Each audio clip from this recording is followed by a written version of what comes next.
Bonjour à tous, ici c'est Pouzol. Donc ici on se retrouve sur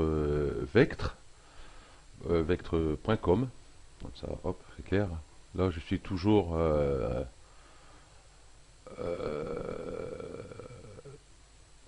ah, ça y est, sur le site directement, hein, voilà, pas sur la partie téléchargée. Voilà. Ce tuto précédent, nous avons réalisé ça. Là, on va voir ici sur ce tuto quelques petits trucs à savoir. Euh, non, je vais pas faire ça. Page, je vais me créer une nouvelle page. Voilà. Ça, je peux toujours revenir là. Vous voyez ici, ça, j'ai une nouvelle page. Voilà. Donc ici, c'est bien, c'est de, par exemple, tiens, je vais prendre celui-là. C'est bien ici avoir un carré.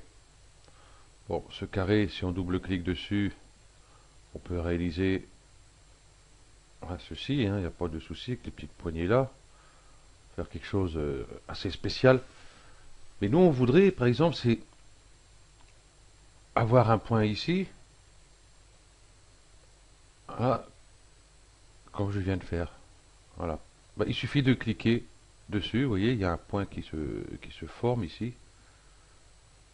Voilà, je clique, voilà, il est là. Et puis je reclique sur ce point et je peux le déplacer. Et après, ici, il suffit d'écarter un peu pour donner un petit arrondi. Moi, je trouve ce petit truc là très bien. Ici, on va arrondir un peu parce que là, c'est un peu trop net. Voilà. Donc, on peut rajouter ici des points intermédiaires à chaque fois. Parce que cela, bon, cela, c'est attention, c'est pour modifier la taille de son objet. Hein. Si je double-clique dessus, voilà, ici, vous voyez, il n'y a pas de point. À part si je passe dessus, on voit que je peux créer un point. Tout ça marche sur tous. Ouais, là, il aurait pu me choisir une autre couleur. Par contre, ça aurait été plus sympa. Ouais, on va mettre du vert. Hop, quelque chose qu'on voit mieux. Alors, on peut le faire sur tous. Hein. Bon, ici, c'est toujours pareil. Hein, c'est les poignées déformation. Si je double-clique, je peux créer un point ici. Je peux créer un autre point ici. Et puis ici, m'amuser avec mes points. Il n'y a pas de souci. Hein. Voilà. Et puis sur les ellipses, c'est pareil. Ah, il m'en veut avec cette couleur là, bizarre. Là. Bon, c'est très bien d'avoir plusieurs couleurs comme ça, mais il y a des moments, en fin de compte, quand on est avec une couleur, bah, il reste sur la même couleur. Ah, j'allais plutôt sur le rouge, rose, voilà. Voilà. Là, c'est pareil. Vous voyez, je peux rajouter un point ici. Après, vous voyez, le tirer. Sur Pen Tool, c'est pareil. Voilà, par exemple, j'ai un point ici. Je tire mon point. Et puis, je commence à faire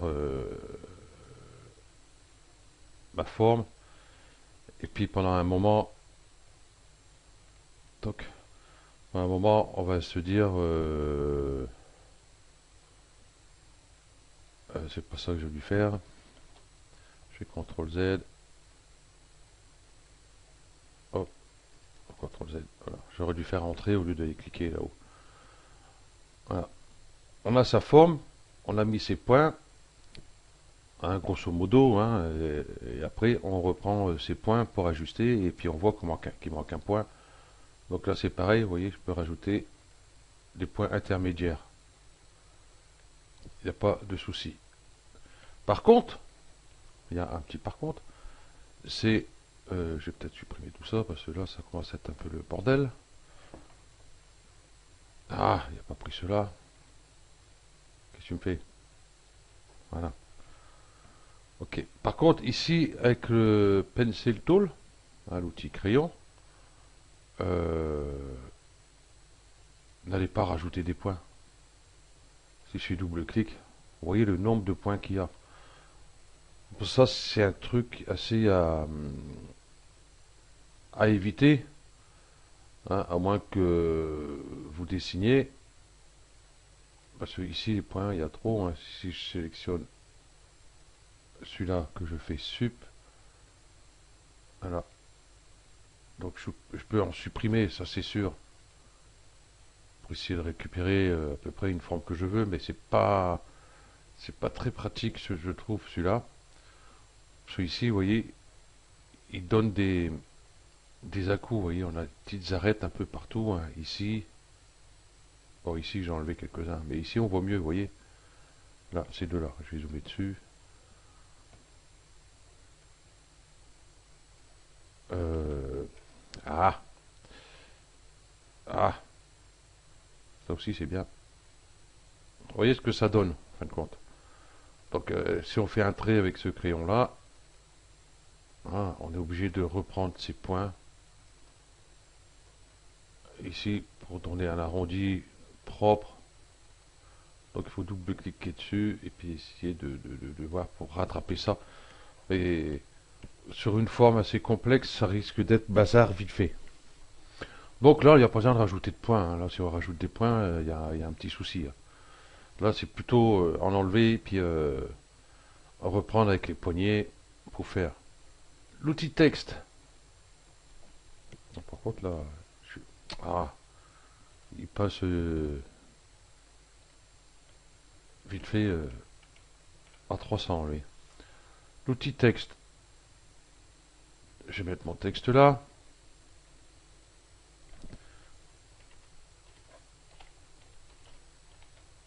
Voilà.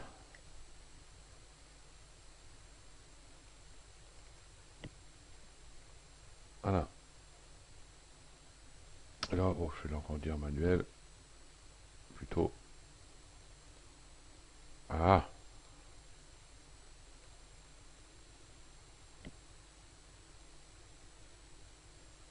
Ouais, il s'agrandit pas trop. J'ai pas trop compris pour le texte, moi.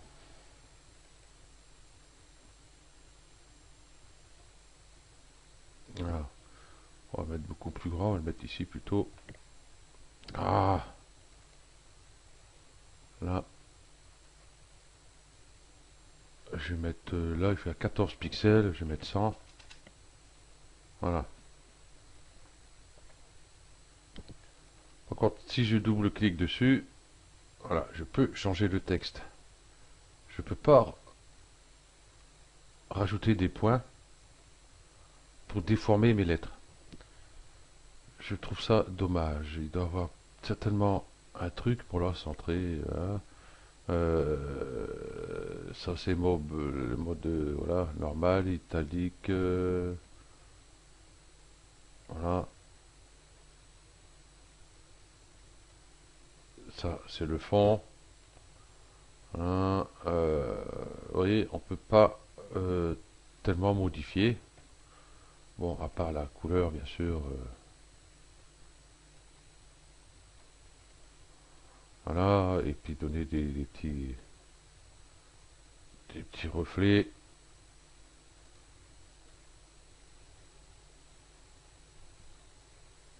Dessus. Là, on voit pas trop, mais enfin bref.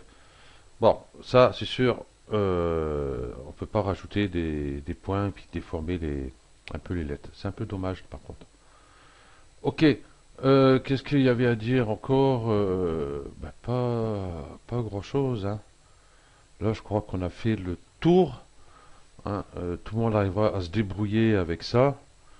C'est rien de compliqué sur ce logiciel. Hein. C'est d'une simplicité. J'ai peut-être jamais vu ça tellement que c'est simple. Hop, et ça, je vais retirer. Voilà. Donc ici, ce tuto précédent, vous avez vu ce qu'on peut faire. Si ce que je peux faire sur un autre tuto, c'est créer un personnage. Et comme je suis nul en dessin, je vais plutôt prendre une image hein, sur Google Images, hein, genre un personnage, un robot ou autre, Et puis ben faire un personnage, ou alors peut-être prendre une photo d'un vrai personnage, quoi, et puis une vraie photo, et puis le faire. J'ai préparé ce tuto. Normalement, ça doit être très très très faisable avec, puisqu'on peut mettre des dégradés et tous ces trucs-là. Ouais, je crois que j'ai préparé ça. Et puis je crois qu'après, ça va être vraiment le dernier des tutos pour cette série-là. Voilà. Ensuite, je vais parler d'un autre logiciel. Euh, voilà. Gravit Designer. C'est la même chose. Voilà.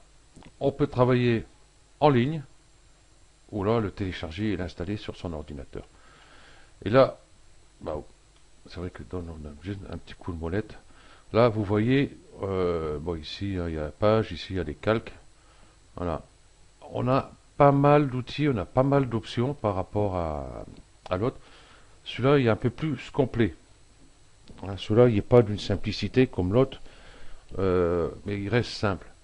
Les systèmes de couleurs restent pareils. Hein, vous voyez, vous avez ici la couleur principale de votre objet. Et puis ici, vous avez les bords. Et puis ici, vous pouvez mettre du flou, ajuster les couleurs. Enfin, il y a pas mal de trucs. Donc ça, bah, je suis encore un peu dessus. Parce qu'il y a tellement de trucs dessus, par contre, par rapport à l'autre. Donc je pense que je ferai quelques tutos dessus. Parce qu'il y a pas mal de trucs à faire. Et il y a même une banque d'objets aussi. Qu'on peut télécharger. Et tous ces trucs-là. Des trucs qui ont été... ouais, je vais dire modélisés. Parce que je cherche le nom depuis tout à l'heure dans ma petite tête de linotte. Euh, voilà, ce genre de trucs comme ça, ici, on pourra peut-être télécharger, oui, un haut-parleur, une guitare, et tout comme ça, je pense qu'on pourra le faire. Et avec ça, ben, on peut regarder comment c'est fait et puis le refaire. Donc ça va être sur les prochains tutos. Et après, voilà, photo Funia. Ben ça, c'est pour donner des effets à vos photos et tout, voilà. Ok. Donc, ben moi, je vais arrêter là. Et puis ben, on va se retrouver par, tiens, sur celui-ci, je vais vous en parler, et puis ça sera bon. Allez, ciao.